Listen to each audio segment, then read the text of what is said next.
Բարև, այսօր հասանք Ղևդաց 8-րդ գլխուն և այստեղ մեր ուշադրությունը գուղվի քահանաներուն և անոնց ծառայության օձումին։ Սիրելիներ, հիշեցեք, որ քահանան այն մարդն է, որ կներկայացնե մարդը Աստծո առջև և ան մարդուն անունով կներկայանա Աստծո։ Իսրայել ուներ քահանայություն և այսօր եկեղեցին բոլոր հավատացյալներուն քահանայությունն է։ Քրիստոսով որպես մեր մեծագույն քահանայապետը։ Բայց Քրիստոս նաև մարգարե է։ Հիսուս Աստծմե եկավ և Աստծո փոխարեն խոսեցավ մարդուն։ Եվ ան զաստված կբացահայտե մարդուն։ Ան է մեր միջնորդը և Աստծո առջև մեզի կներկայացնե։ Վերադառնալով Ղևդաց 8-րդ գլուխը մեգեն 3 համարները կտեսնենք, թե ինչպես կկատարվի քահանային օձումը։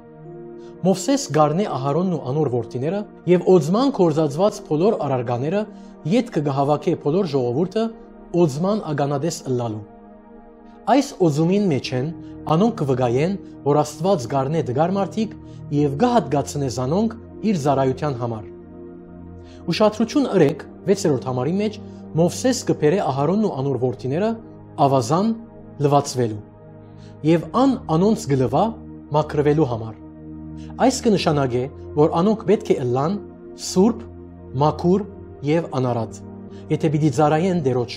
Նույնպես հավատացյալներ, թեև դուք փրկված եք, սակայն պետք է մաքրվիք նախքան Աստված կորցած է ձեզ։ Ետքը եկեք կենտրոնանանք 7-ին 9-րդ համարներում մեջ քահանայապետին հագուստին։ Այս մեզի գուտա մեր մեծագույն քահանայապետին պատկերը, անոր ամբողջ շնորհքով և գեղեցկությամբ։ Սկեսները գարված էին ամենալավ ջերմակ քթանե, որ կներկայացնե Քրիստոսի արդարությունը։ Սիրելիներ, գրնալալ չեք ըմբռնած, բայց յուրաքանչյուր հավատացյալ հագած է Քրիստոսի արդարությունը։ Բայց առաջին հերթին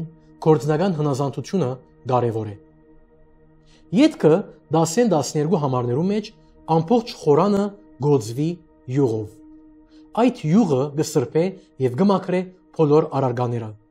Մեզի համար այդ կներկայացնե Սուրբ Հոգիին գործը։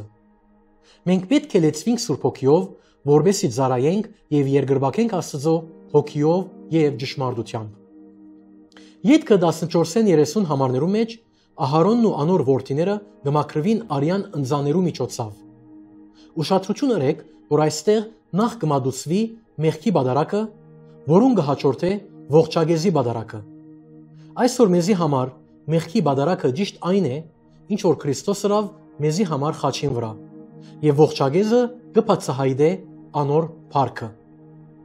Մեղքի պատարակին հաջորդող ողջագեզի պատարակին պատճառը այն է, որ նախ մեղքը պետք է սրբվի